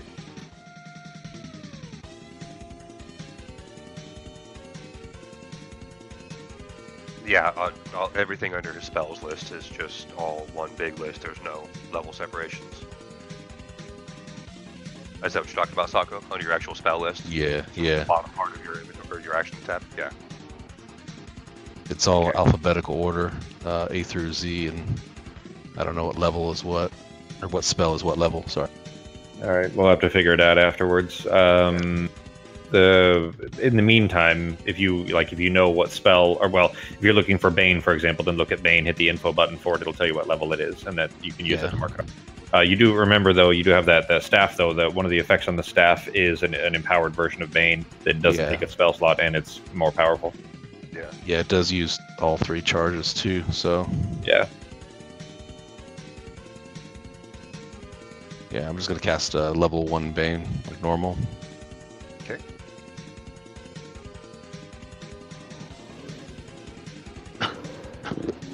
Excuse me. He failed. So.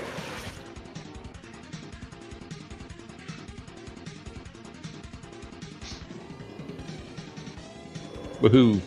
Sweet. That'll Any do. No bonus action. It looks like Kasha kind of healed herself quite a bit.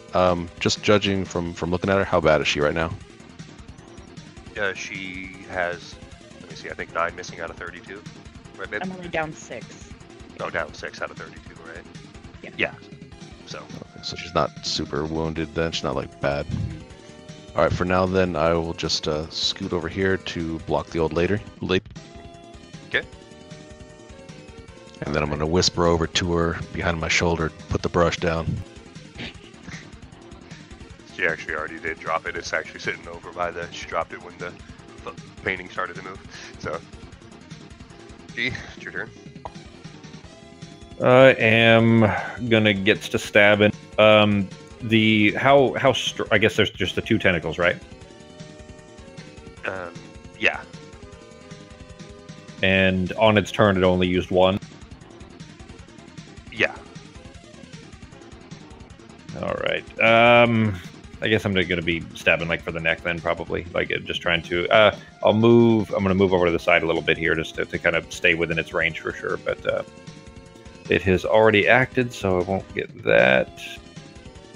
I'm going to try to bleed it. Okay. That would be +1 with. Well, no, she's not technically close. It's technically melee, but It connects, yeah. it does. Okay. A con DC 18 on it. He fails. Or All right. whatever it is.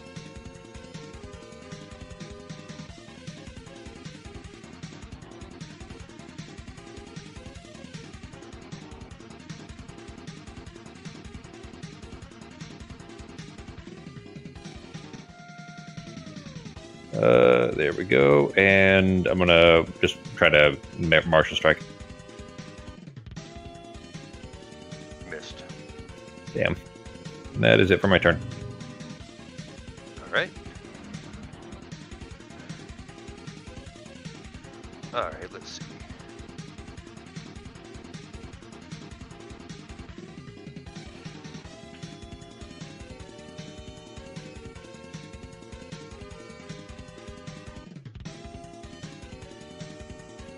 Alright, so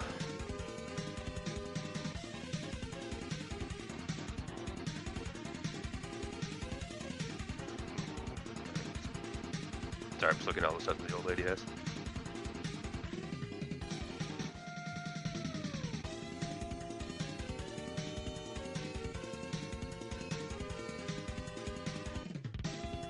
Yeah, so she's just going to. She actually moves out behind Sako over here and looks over at the displacer beast and starts to just like laugh, this really odd laugh that doesn't really sound like, you know, it doesn't sound like an old lady laugh, like like a crazy laugh, I guess you could say. Like she's well, she is kind of crazy, but looking at the beast and all right, cool. So she looks over it and starts laughing, and the beast kind of, oh good, kind of wrenches back for a second, you know, and kind of shakes its head and looks at her. And so what she actually used on it was vicious mockery, but it kind of looks like it, like she just heard it with her mind, I guess you can say, oddly. And Ghosty's turn. Alrighty. Let's see. 20. Can he make it back behind Rob? That's like a half a square. Would he be able to sneak past that, or would he have to push past you, Jay? I mean, if I could be like up in here anyways. There's enough space around. It's kind of token based though. I would say that because I would be letting him move by. That yeah, he would be able to go through. It would just be difficult terrain to move, so double movement through my square. Okay. Okay, so, and what is that round thing in the center of the room? It's a mill, so that would be the Yeah. thing that is attached to the thing on the ceiling, the grinder. Like the windmill part turns that, and that turns the grinder in the basement that crushes the wheat and everything. Yeah. 30. Or the turbine thing, or whatever that is. Yeah, the big. It's like a. I don't know what you'd call it. It's like a telephone pole, basically, that is crushing stuff underneath it with the wind turning the windmill on top. Okay, so 35, and then it's double movement to get past me, so it'd be 45, 50. Yay! So glad he's got so much movement space. Alright. I guess we will try to bite. Maybe. Here we go.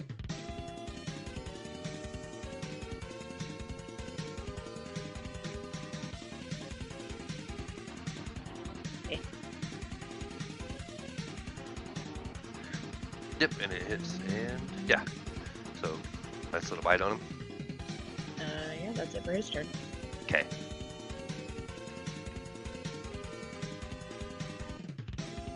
And I think it is new round. Alright, it's this dude's turn. Bleeding damage, yeah, okay. And he sees that he's surrounded, and he sees, since he's already facing this way, he sees Robo there. He's gonna try to whack you. Sweep Or you a for post 7 if he misses. Okay. He hits you.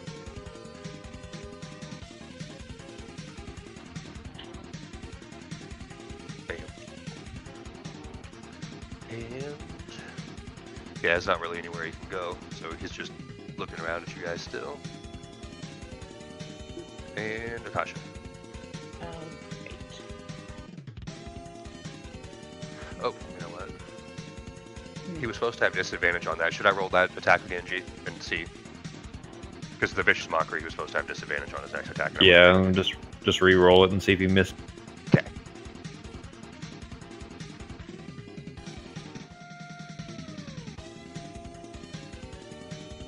Oh, It would have hit, but obviously the first one, because he got a critical on that one. But yeah, either one of them would have hit, but obviously we're just going to do the regular attack, not the crit. So. Well, with disadvantage, it would have been the regular hit anyways. So. Okay, so. Because he would have had disadvantage, right? No. So it still would have hit. With disadvantage, he rolled a regular hit and a crit, but he had disadvantage, so it's just a regular. Yeah. Okay. That makes sense. So what you already did is fine, just leave it like it is. Cool. Perfect. All right. Sorry, babe. Go ahead. We're gonna hunter's mark. Try to hit him. Now, It hits. question. Wait. Okay. Am I at disadvantage for being within his melee range? It's No, it's based on your range. Yeah. Yeah. Just making sure. Really? Oh no, it's a 7. I thought it was a 1. Yeah. Not too bad though. 13 with your modifier and everything. So. All right, Eldor, it's your turn. All right. Now, since my spell book thing is kind of weird, I know that my Toll of the Dead is a cantrip, so I'm going to cast Toll of the Dead on the. Okay. You can just hit the info button to tell what level spells are, Sako. Yeah. He succeeds though. Oh, really? So then that's the weaker of the two then. Read the spell. 1d8. What does it say that it does when they succeed?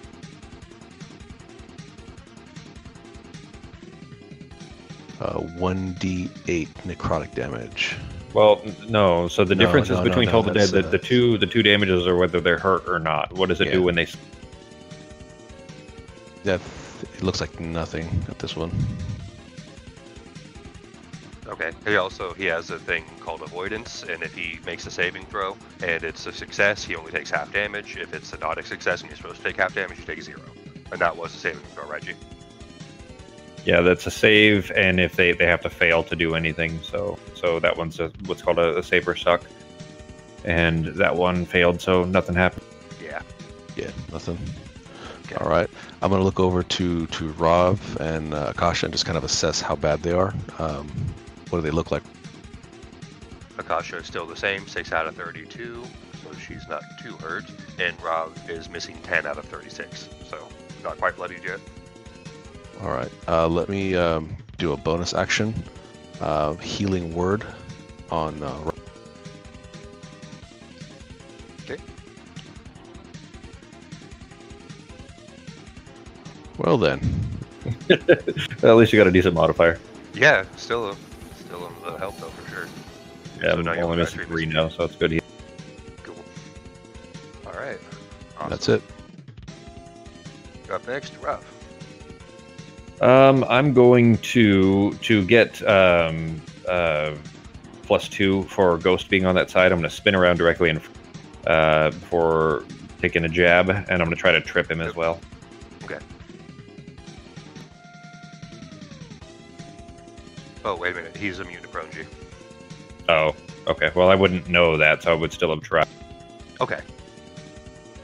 It would still hit For a anyway. 28.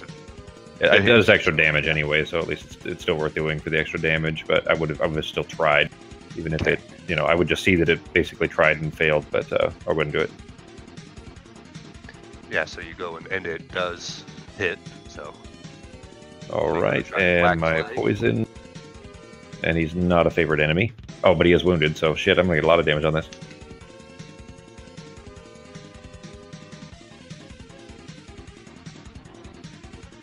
Sweet. I rolled pretty shitty, but still good. And I'll try to martial strike. Okay.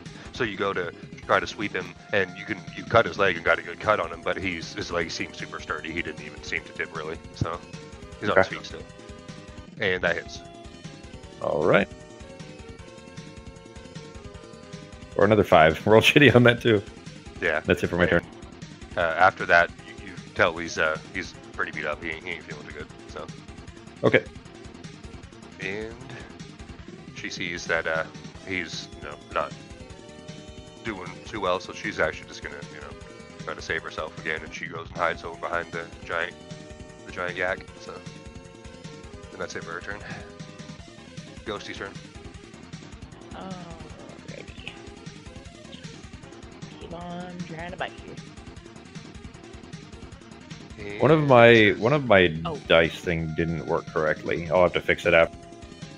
What It did should have it been another. Yeah, it should have been another D8 on there. Oh, I think it just says 8. It's supposed to be a D8.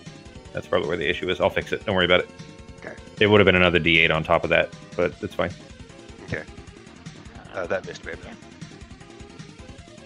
So he's done. Okay.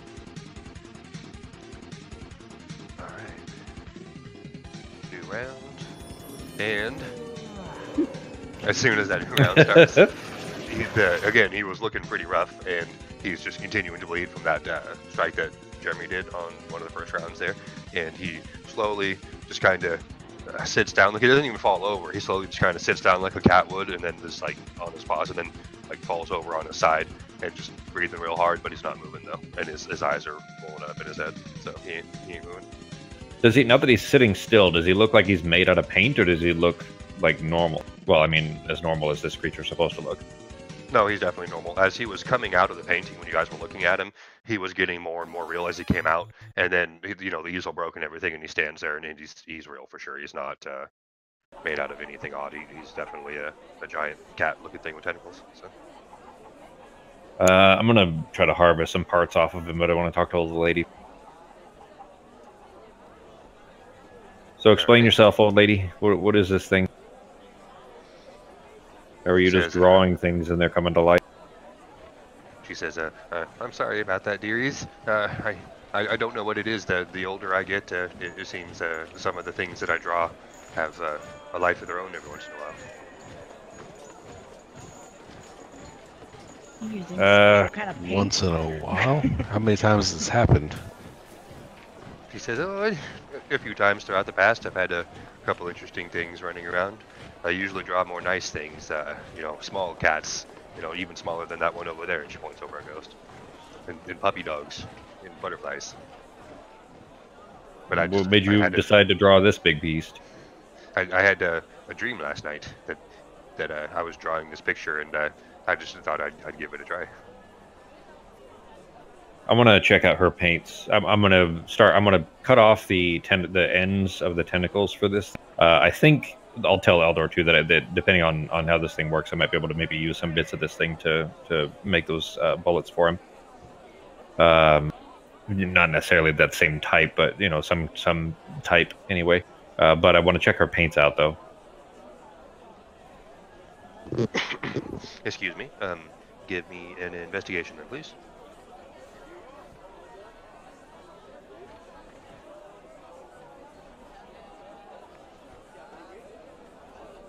Okay.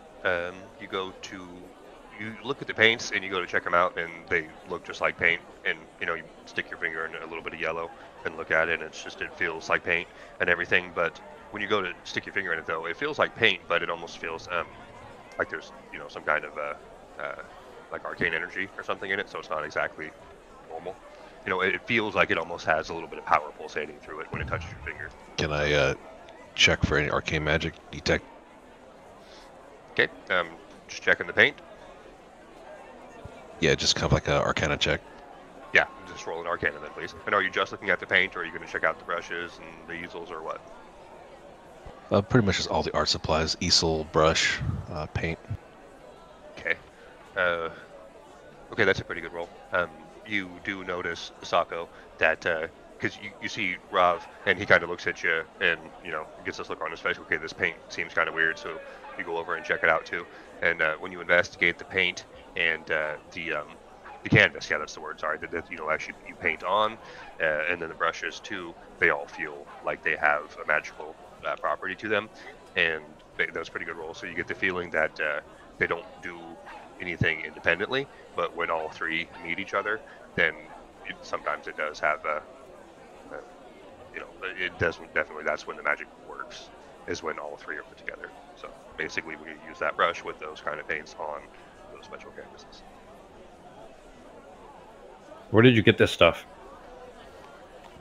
She says, I have a friend sometimes that brings me supplies in. I don't go to, you know, out into the town too much. I don't get around too well these days. Getting up and down these stairs is hard on my knees. I have a friend bring me some stuff, and he brought me these supplies, and I didn't I didn't even know that there was anything, too weird about them at first. But it seems like when I draw with them, sometimes they can come to life. Hmm. What's the name of his friend? She says, "Oh, that's just Jenkins from the local shop over there. He just has some general goods, and he's so kind. He helps me out sometimes." We should have a talk with Jenkins when we're done here, maybe. See if we can buy some cool supplies and draw ourselves up a bunch of things to defend the bar. Well, that's a good idea. I actually, and depending on, if I keep the same leveling route there at level 7, I think, I get proficiency with an artisan's tools, which is suggested to be painting. So could go buy some of this stuff and paint us up some cool defense, like a turret or something on top of the building. Yeah, sweet, dude. I'm gonna go ahead and cut off the ends, the tentacles, the whatever those pod thingies are on the end of it, with the things in case there's some kind of like a venom or something I could use on. Okay, take off the tips. Yeah. Okay. All right, then. Yeah, you just use the tip of your spear, cut them off, and put them in your bag. It doesn't seem I've got like knives too. Trouble. Okay, Yeah. you use your knives then. Yeah. Okay. And you have. He had 2 tentacles, I believe. So you have 2 tips if you took them both. All right. Now you mentioned something about having to draw a dwarf.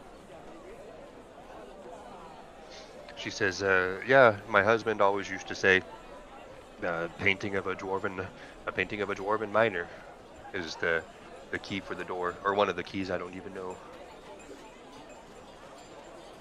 Does it need to be a live one, or is this just coincidence?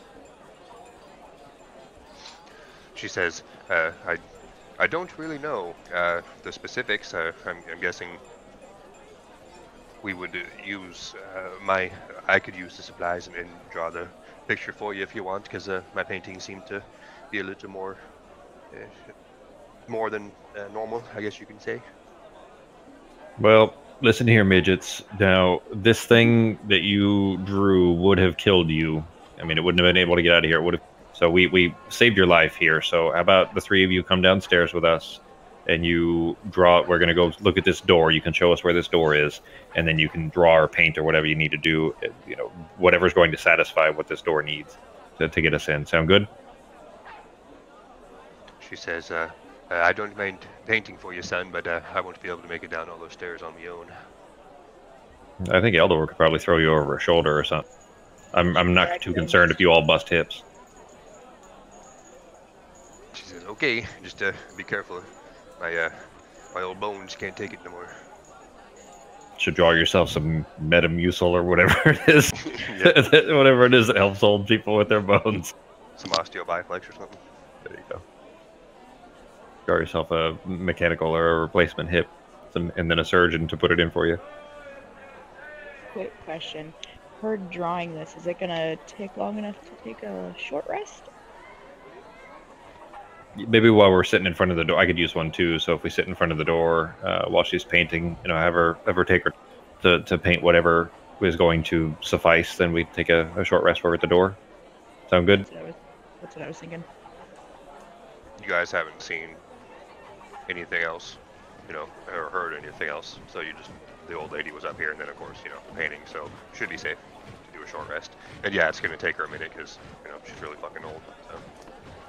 Well, Eldor, if you don't mind, hours, probably, if you don't mind lugging all these midgets downstairs, I'll grab the painting supplies and we'll go down to find.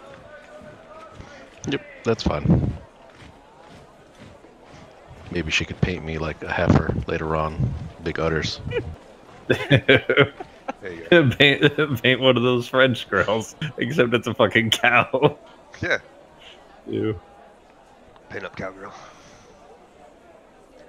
All right, guys. So, are you guys going to have her paint downstairs, or paint it up here, and you guys can hang out up here, or are you going to go down back, into that? Well, I was thinking because I mean we haven't seen the door, so I was thinking we go down there and look at it, and then we can talk about what it's going to take. Because she said that she said that it's not just that, right? And he said keys. He said multiple keys, not one. So if she's painting that, and we can figure out while she's painting what the other ones are going to be, we can talk about it while we're taking a rest. Yeah, definitely. So you guys gonna head down there? All right. So we're gonna look it up with the rest of the what it looks like on the way down there.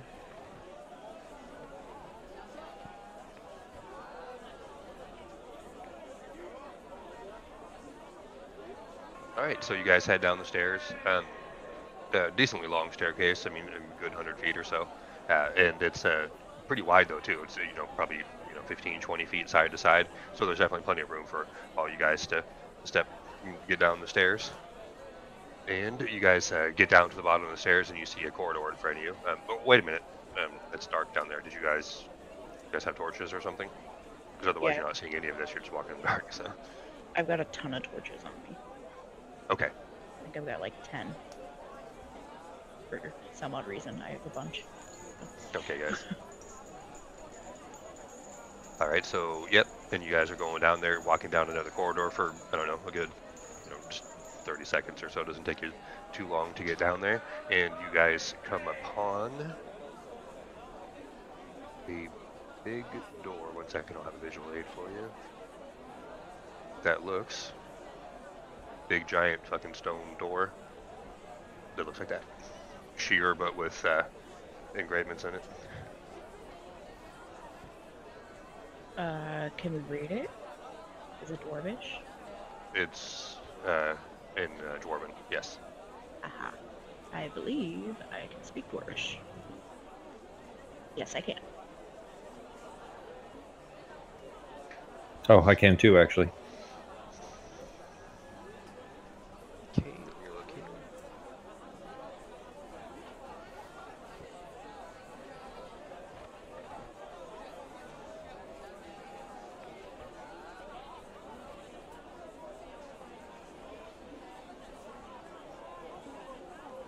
Alright, so when you guys check it out, since you guys can read it, it's not like it would be too hard to see.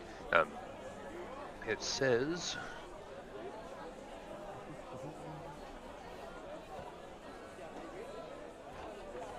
yeah, so it says, let's see, the wording is not going to be very good, but it basically says the 3 keys needed are a song about a dwarf, a painting of a dwarf, and ale from a dwarf. So it basically says, okay, so it basically says the dwarven folk like to sing, paint, and drink, basically. So.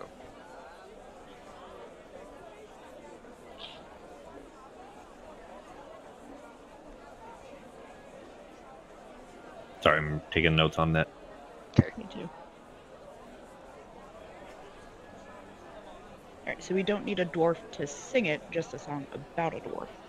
Yeah, it's a it doesn't say what it is, but it's a dwarven song, an old dwarven shanty kind of song. But it's going to need to be accompanied by some dwarven music too, and then a painting of a dwarf, which is what the old lady was already telling you about. Hopefully, she can help you with. And then the last was about how the dwarves like to drink, so some special dwarven ale, so a cask of it. Oh, so I can't just go, up to the streets and buy a beer off of it. Like, just give me that. I'll give you a quarter. Hand me that beer, and that'll do, right? Just have a dwarf stick his finger in a beer, and it's not going to work. So. I mean, it says from a dwarf, so it doesn't. Whatever. Probably can't argue with the door. I don't know if we can really convince the door to open up just because I bought it from a dwarf. I'm just waiting for all of us to start singing Space Pants. Maybe I had it wrong. Maybe there weren't midgets in this old lady isn't just 3 midgets. Maybe it's 3 dwarves, and we just like pop her on out and we have our own little Snow White. Yep.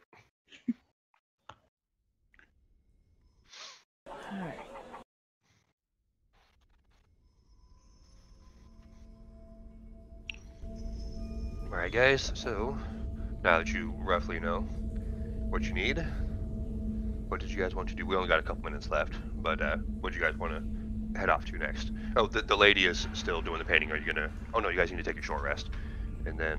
I want to see what happens. I think we probably hang out and make sure she finishes the painting, and then we'll go, elsewhere to go find the dwarf for the ale and so on. But if I want to see if the door reacts specifically when she finish, what it's supposed to be like. Do we have to put it in a slot somewhere? Do we have to pick the painting up and show it to the door like there's eyes in it or something? So I want to watch for what reaction there is going to be when she finishes the painting.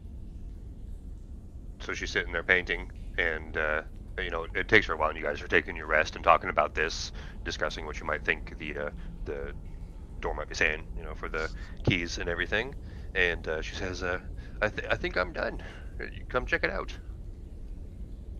And so she steps out of the way of the painting. I'm gonna check the line of sight between the door and the painting. Is there any difference? Did anything move? Anything? No, but she was looking at the door, so the easel is facing the other way. The painting is not facing her, because she was looking at the door with the easel facing her. So the canvas is facing the other way. And I'll grab the painting, spin it around, and kind of aim it towards the door. Okay. You notice you feel like a presence isn't really the right word, but like a draw, kind of like the painting is going kind of towards the door a bit, but it's faint though. So like a small magnetic pole or something. Yeah, kind of like very faint, but like the doors, let me see that kind of look. Like come closer with it is what it feels like. There's nothing saying that to you or whatever, but it feels like there's an attraction between the two, slightly magnetic, kind of thing. Okay.